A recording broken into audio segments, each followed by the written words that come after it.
agenda आसूची Bharatiya Janata party सतरी अतिक्रम कर सारा ये फलाफल को आप विश्लेषण करेंगे पूरा देखो सारा भारत वर्षे ओडिशार भोटर मैंने सबुबले करिश्मा देखते जो भोटर मान संपर्क में विभिन्न समय गणमाध्यम राजनैतिक नेता मैंने विभिन्न टीका टिप्पणी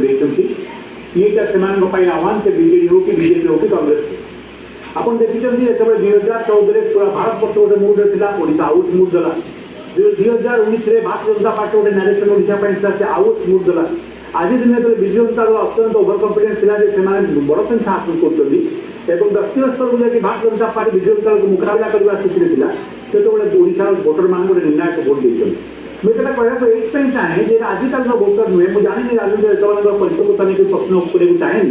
कि निश्चित भाव में कहना चाहिए जो 1980 मसीहा पर 2024 मसीहा ये दीर्घ 44 वर्ष भितर ओडिशार भोटर मैंने केवे द्वंद्व ना एक से बारंबार प्रमाण कर भोटर